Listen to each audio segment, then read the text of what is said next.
Assalamualaikum, perkenalkan saya Najwa Azahra dengan NIM 25031554169. Jadi pada video kali ini saya akan menjelaskan tugas-tugas LKM MPD 2025 pada D2. Jadi tugas pada D2 yakni ada 3 tugas.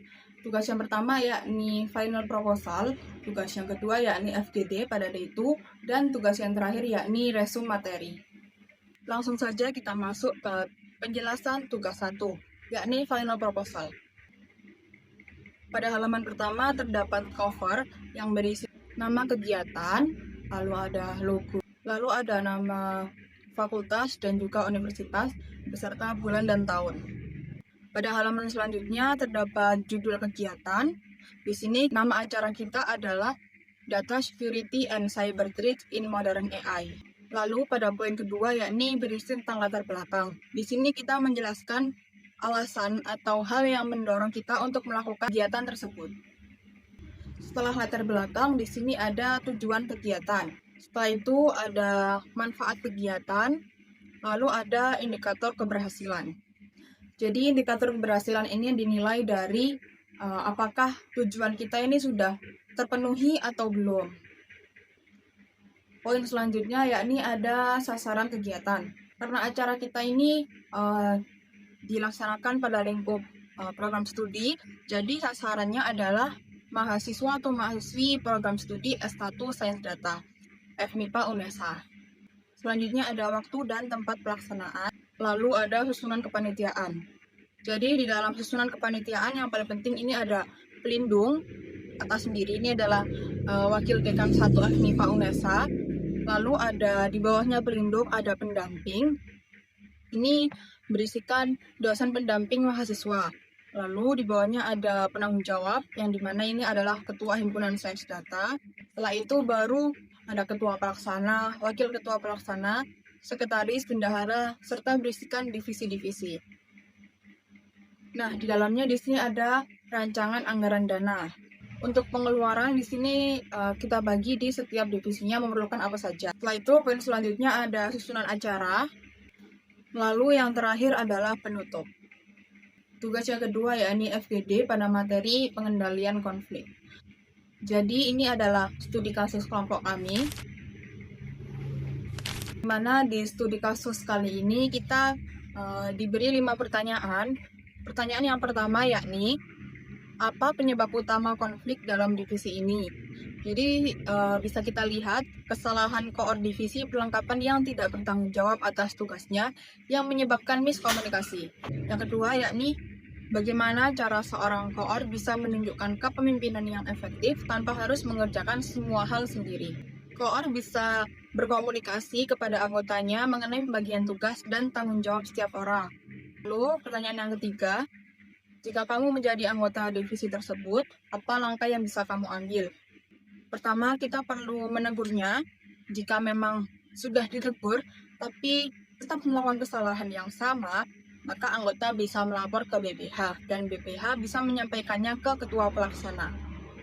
Lalu pertanyaan keempat, bagaimana sebaiknya divisi tersebut menyelesaikan konflik yang sudah terlanjur muncul? Seluruh anggota, baik koor maupun anggota divisi, bisa mendiskusikan apa saja yang harus dilakukan. Jika masih bingung, mungkin bisa lapor ke BPH dulu atas masalah yang terjadi. Lalu pertanyaan yang terakhir, apa pelajaran yang bisa diambil dari kasus ini? Kita harus bertanggung jawab atas tugas dan tanggung jawab yang sudah diberikan.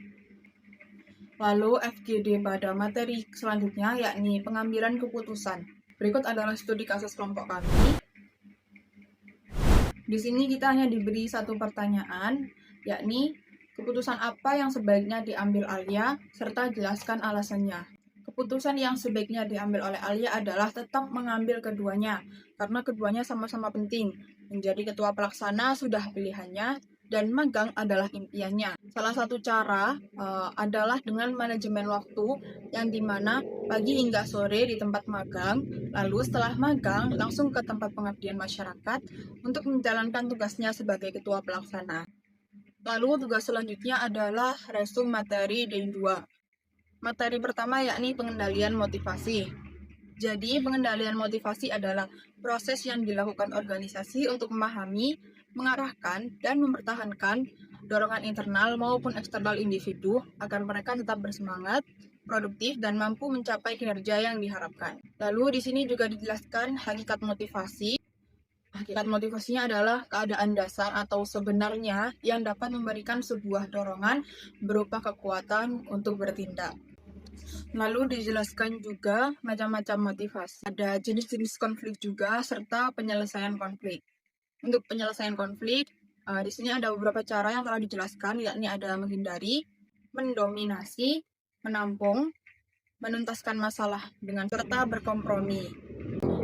Lalu strategi dalam pemecahan masalah, yakni ada mengidentifikasi, menganalisis bentuk alternatif solusi, lalu ada memilih solusi yang terbaik.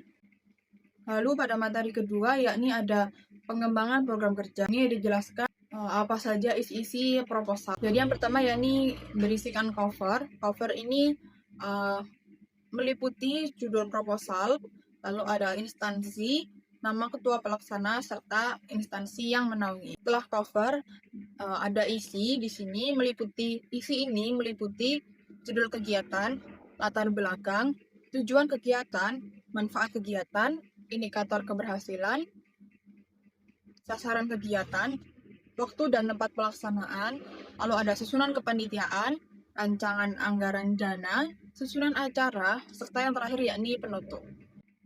Mungkin itu saja penjelasan dari saya. Kurang lebihnya saya mohon maaf. Assalamualaikum warahmatullahi wabarakatuh.